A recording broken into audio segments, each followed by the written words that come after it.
Medical में बहुत सारे ऐसे टेस्ट किए जाते हैं, अगर हम उन्हें पढ़ना सीख लें तो हमारे लिए अच्छा होता है।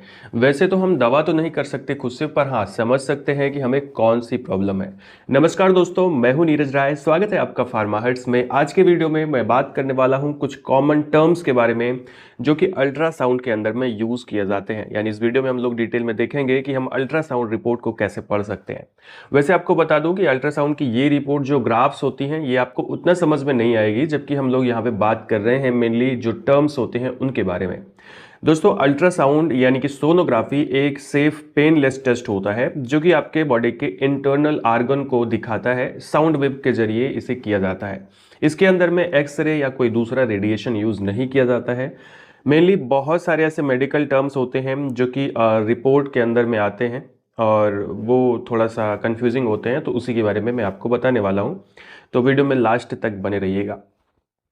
आपके पूरे बॉडी का अल्ट्रासाउंड, खास करके पेट का अल्ट्रासाउंड होता है, जिसमें सबसे पहला जो है वो लीवर है। तो लीवर के बारे में कौन कौन सी नॉर्मल चीज़ें होती हैं, यानी कौन कौन से वर्ड्स होते हैं। जैसे कि अगर रिपोर्ट में आपको लिखा मिलता है नॉर्मल इको टेक्सचर, इसका मतलब आपका लीवर सामान्य है। वहीं लिखा मिलता है इंक्रीज्ड इकोजेनिसिटी या कि फैटी लीवर, इसको कहते हैं कि लीवर के ऊपर फैट जमा है। इकोजेनिसिटी अगर इंक्रीज्ड है तो इसको हम लोग कहते हैं फैटी लीवर की प्रॉब्लम, यानी लीवर में चर्बी का जमना। अगला आता है हिपैटोमेगैली। मेगैली का मतलब होता है बढ़ा होना, हिपैटो मतलब हेपार यानी लीवर का बढ़ा होना। अगर लीवर आकार में बढ़ा है तो इसको कहते हैं हिपैटोमेगैली। वहीं एक होता है कोर्स इकोटेक्सचर, यानी लीवर की बनावट असामान्य हो गई है, कोई पुरानी बीमारी है उसकी वजह से लीवर की बनावट खराब हो गई है। साथ में सीरोटिक चेंजेस लिखे रहते हैं, इसका मतलब लीवर की कोशिकाएं आपकी नष्ट हो रही हैं, खत्म हो रही हैं। ये लीवर सिरोसिस इसको कहा जाता है। पोर्टल वेन डायलेटेड अगर लिखा हुआ है तो लीवर की जो नसें हैं वो फैली हुई होती हैं, इसका मतलब आपको लीवर की कोई बीमारी हो रही है। अब दूसरी चीज आती है किडनी, जो सबसे ज्यादा किडनी के लिए, लीवर के लिए और किडनी के लिए ही अल्ट्रासाउंड किया जाता है। दोस्तों, यहाँ पे अल्ट्रासाउंड अगर किडनी का होता है तो उसमें जैसे होता है, लिखा होता है नॉर्मल CMD, यानी कि किडनी की जो परतें हैं वो सामान्य है। इसके अलावा हाइड्रोनेफ्रोसिस लिखा आता है। इसका मतलब होता है कि आपके पेशाब की नली में रुकावट है, सूजन आ रही है, खास करके स्टोन के टाइम पे ऐसा होता है। कैलकुलस को स्टोन स्टोन अक्सर लिखा नहीं होता है, कैलकुलस लिखा होता है जिसको पथरी कहा जाता है। यानी कैलकुलस अगर लिखा है तो इसका मतलब समझ लीजिए कि आपके किडनी में पथरी है। सिस्ट लिखा है यानी पानी भरी थैली है आपके किडनी के अंदर में। रिड्यूस्ड कॉर्टिकल थिकनेस, इसका मतलब बाहर की जो परत होती है किडनी की वो पतली हो गई है, या कुछ बीमारियों में ऐसा होता है। इंक्रीज्ड इकोजेनिसिटी, यानी कि आपके किडनी में हल्का इन्फेक्शन है, कोई पुराना असर है, कोई पुरानी बीमारी थी जिसकी वजह से आपकी किडनी डैमेज हो रही है। इसके अलावा both kidneys normal in size, तो नॉर्मल चीज़ें होती हैं, ये आप समझ सकते हैं, पढ़ सकते हैं कि दोनों किडनी सामान्य है। ये ज़्यादातर जो समरी होती है उसमें लिखा होता है, यानी इम्प्रेशन में लिखा होता है। जैसे अगर यहाँ पे देखें तो यहाँ पे हाइड्रोनेफ्रोसिस की प्रॉब्लम दिखा रहा है। इसी तरह से नीचे वाले रिपोर्ट में आपको रीनल कैलकुलस दिखाएगा।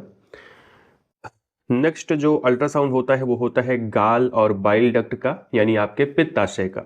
यहाँ पे गाल ब्लैडर कैलकुलस होता है। मैंने आपको बताया जल्दी से स्टोन नहीं लिखा आता है, वो स्टोन मैंने लिख दिया है। कैलकुलस होता है, इसका मतलब पित्ताशय में पथरी है। स्लज है, यानी पित्ताशय में कीचड़ जैसा पदार्थ है, कोई मतलब खराब चीजें हैं। इसके अलावा वाल थिकनिंग, यानी कि दीवार मोटी हो गई है, जिसका मतलब होता है कि आपके पित्ताशय में, आपके गाल ब्लैडर में सूजन है। इसी के साथ में पेरी कॉल्चिसाइटिस फ्लूइड बोलते हैं, साइटिक फ्लूइड बोलते हैं, यानी कि पित्ताशय के आसपास तरल जमा हो गया है, पानी जमा हो गया है। इसके अलावा CVD डायलेटेड, यानी कि आपकी जो CVD है उस मतलब जिसको हम लोग कहते हैं कॉमन बाइल डक्ट, वो फैल चुकी है और इसका एक रीज़न होता है पथरी या फिर किसी प्रकार का रुकावट हो गई है, तो ये उसका संकेत देती है। वहीं नेक्स्ट अगर बात करूं तो पैनक्रियाज और स्प्लीन का होता है। तो अगर पैनक्रियाइटिस है तो इसका मतलब अग्न्याशय में सूजन है, पैनक्रियाज में सूजन है। एट्रोपिक चेंजेस, यानी कि अग्न्याशय सिकुड़ा हुआ है।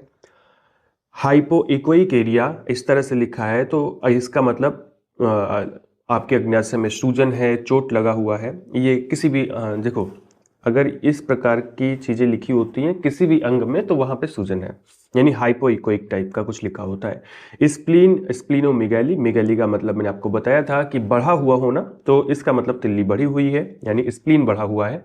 होमोजेनस टेक्सचर यानी सामान्य बनावट है। हेट्रोजेनस, हेट्रोजेनस टेक्सचर का मतलब होता है असामान्य बनावट है। किसी भी अंग में हेट्रोजेनस लिखा आता है तो उसकी बनावट खराब है। इन्फेक्शन या किसी डिजीज का या पुरानी बीमारी का खतरा हो सकता है। वही नेक्स्ट, और यहाँ पे मैं बात करूँ तो यूटेरस एंड ओवरी का देखा जाता है अल्ट्रासाउंड। तो यूटेरस एंटीवर्टेड या फिर लिखा होता है रेट्रोवर्टेड, इसका मतलब गर्भाशय जो है वो पीछे की तरफ झुका हुआ है, जो कि सामान्य है। इसके अलावा एंडोमेट्रियल थिकनेस यानी गर्भाशय की जो अंदरूनी परत है उसकी मोटाई बढ़ चुकी है, यानी उसकी मोटाई के बारे में ही बात की जा रही है। वो बढ़ी हुई है, वो नॉर्मल है, उसमें सामान्यता लिखा होता है। इसके अलावा फाइब्रॉइड यानी मायोमा, इसका मतलब होता है गर्भाशय के अंदर में गांठ है। ओवरी फॉलिकल सीन यानी अंडाणु विकसित हो रहे हैं। सिस्ट का मतलब होता है पानी भरा होना, जो कि नॉर्मली हर अंग में अगर सिस्ट लिखा है तो आप समझ जाइए। पीसीओडी या चेंजेस का मतलब होता है कि अंडाशय में छोटे छोटे सिस्ट बन रहे हैं। इसके अलावा नेक्स्ट जो आता है वो अल्ट्रासाउंड होता है प्रोस्टेट और ब्लैडर का, जो कि पुरुषों के अंदर में होता है। इसके पहले ओवरी में महिलाओं में होता है। प्रोस्टेट इनलार्ज, जो कि बुढ़ापे में अक्सर होता है, प्रोस्टेट इनलार्ज प्रोस्टेट। इसका मतलब होता है कि आकार में बढ़ा हुआ, जो कि सूजन की वजह से या फिर उम्र की वजह से आपकी जो प्रोस्टेट ग्लैंड है वो बढ़ी हुई है। ठीक है। इसी के साथ में मीडियन लोब प्रोमिनेंट यानी बीच का हिस्सा बढ़ा हुआ है प्रोस्टेट का। साथ में कैल्सिफिकेशन अगर हुआ है तो प्रोस्टेट में, ब्लैडर में अगर कैल्सिफिकेशन यानी कैल्शियम जमा हो गया है इन्फेक्शन की वजह से होता है। यूरिनरी ब्लैडर ब्रेल डिस्टेंडेड यानी कि ब्लैडर भरा हुआ है, जो कि नॉर्मल कंडीशन होती है। वाल थिकेंड यानी कि दीवार मोटी है, इन्फेक्शन की वजह से मोटी हो जाती है। पोस्ट वाइड रेजिडुअल यूरिन यानी कि पेशाब के बाद भी, जो यूरिन है करने के बाद भी आपके ब्लैडर में बचा हुआ है, जो कुछ हद तक नॉर्मल कंडीशन होती है, ज़्यादा मात्रा में बचा है तो नॉर्मल कंडीशन नहीं होती है। नेक्स्ट दोस्तों, अब बात करें कंक्लूजन के बारे में कि आपको क्या करना चाहिए। रिपोर्ट खुद से देख लीजिए, ठीक है, पर डरना नहीं चाहिए अगर आपको कोई प्रॉब्लम आती है तो। हर शब्द का मतलब समझिए, जिससे अगर आपको नहीं समझ में आता है तो आप गूगल से सर्च करके आप जान सकते हैं। इसके बाद आप डॉक्टर का सलाह ज़रूर लें। और सबसे ज़्यादा ज़रूरी इम्प्रेशन सेक्शन होता है। इम्प्रेशन अगर आप पढ़ते हो उसमें सारी डिटेल लिखी होती है, बाकी कुछ आपको नहीं देखना होता है। और अल्ट्रासाउंड केवल एक जानकारी देता है, हो सकता है कई बार अल्ट्रासाउंड गलत भी किया हुआ हो, तो ध्यान रखें, ये बीमारी की पुष्टि नहीं करता। तो एक चीज़ ध्यान रखें कि डरे ना, अपने डॉक्टर से मिले, उनसे सलाह लें, क्या प्रॉब्लम आ रही है, दवा लें। तो दोस्तों ये था छोटा सा वीडियो जिसमें हम लोगों ने बात किया थोड़ा सा अल्ट्रासाउंड के कुछ टर्म्स के बारे में। वीडियो आपको इन्फॉर्मेटिव लगा हो, अच्छा लगा हो तो चैनल को सब्सक्राइब करके वीडियो को लाइक करेगा, दोस्तों के पास जरूर शेयर करेगा। मिलते हैं नेक्स्ट वीडियो में। पूरा वीडियो देखने के लिए बहुत बहुत धन्यवाद।